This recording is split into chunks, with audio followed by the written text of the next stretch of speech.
अधिकारी टीएमसी का धो धो के इन्होंने गालियां दी। उसका नाम शारदा स्कैम में आया, उसका नाम Sharda chit fund scam, Narada scam, पता नहीं किस किस स्कैम में आया।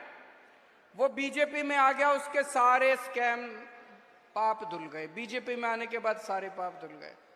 असम के अंदर जो अभी मुख्यमंत्री है उसके खिलाफ बीजेपी ने पानी पी पी के उसको गालियां दी, उसको भ्रष्ट बोला और बोले इसको जेल भेजेंगे। बीजेपी में आ गया, उसको अपना मुख्यमंत्री बना दिया। ये नरेंद्र मोदी की ईमानदारी है।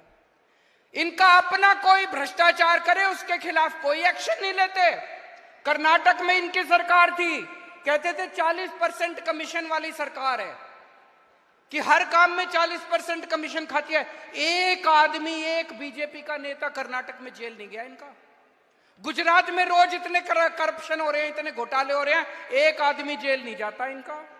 रोज सुनते हैं कि अडानी को इन्होंने थोक के भाव सारा देश बेच दिया, कोई एक्शन नहीं होता इनका।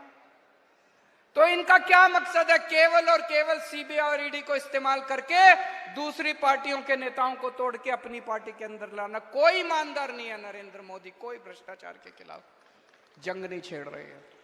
दूसरी पार्टियों का केवल सत्ता की लड़ाई है। दूसरी पार्टी के आज अगर मनीष सिसोदिया आम आदमी पार्टी छोड़ के बीजेपी में चले जाएं, भाई साहब 24 घंटे के अंदर बाहर आ जाएंगे वो। ये नरेंद्र मोदी की बेईमानदारी है, ये उसके भ्रष्टाचार की।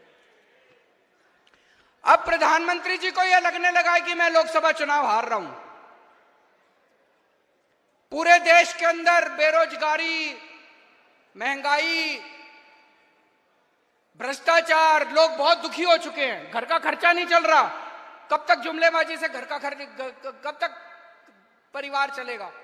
अब लोग बहुत दुखी हो चुके हैं। तो अब प्रधानमंत्री जी ने एक नया वो बनाया है कि जितने रीजनल पार्टी के नेता हैं, सब नेताओं को पकड़ पकड़ के जेल में डाल दो।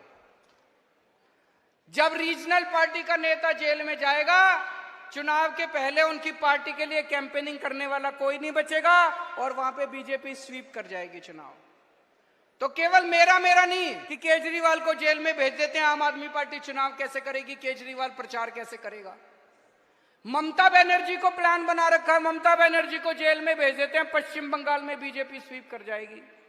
तेजस्वी यादव का प्लान बना रखा है, तेजस्वी यादव को जेल भेज देते हैं, बिहार में स्वीप कर जाएंगे। हेमंत सोरेन को जेल भेज देते हैं, वहां पे स्वीप कर जाएंगे। अरे मोदी जी शर्म कर लो, ऐसे चुनाव जीतोगे आप? ऐसे चुनाव जीतोगे आप? एक बारी मैं उनको चैलेंज करता हूं, एक बार इन सबको जेल भेज के देखो, बीजेपी का पत्ता साफ ना हो जाए पूरे देश के अंदर।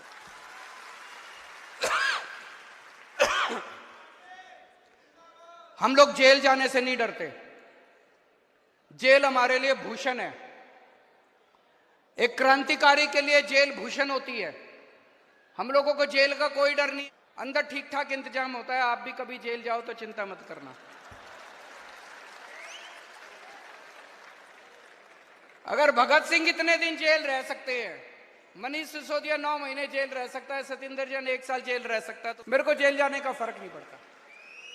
लेकिन हमारे सामने प्रश्न है और हमें सत्ता का लालच नहीं है। 49 दिन के बाद इस्तीफा दिया था। कोई अपनी चौकीदार की नौकरी से इस्तीफा नहीं देता। किसी ने मेरे से इस्तीफा मांगा नहीं था 49 दिन के बाद। मुझे लगता है दुनिया का पहला मुख्यमंत्री हूं जिसने अपनी मर्जी से 49 दिन के बाद इस्तीफा दे दिया था। इस्तीफा मैं अपने जूते की नोक पे लेके चलता हूं। मेरे को कोई मुख्यमंत्री की कुर्सी का लालच नहीं है। लेकिन हमें यह देखना है इनका ये जो षड्यंत्र है, इस षड्यंत्र के अंदर अपने को नहीं फंसना। और अब आप लोगों की जिम्मेदारी लगा रहा हूं मैं। दिल्ली की जनता ने हमें बहुत प्यार दिया है। हम दिल्ली की जनता की मर्जी के बिना कुछ नहीं करेंगे। जो दिल्ली की जनता कहेगी हम वही करेंगे, है कि नहीं है? तो अब आप लोगों को दिल्ली में घर घर जाना है। घर घर जाके जनता से पूछना है क्या करना चाहिए। नुक्कड़ सभा करनी है। जैसे आपको याद है जब सबसे पहले हमारी सरकार बनी थी, 28 सीट आई थी। हमें कांग्रेस से समर्थन लेना है कि नहीं लेना, हमने जनता से पूछा था।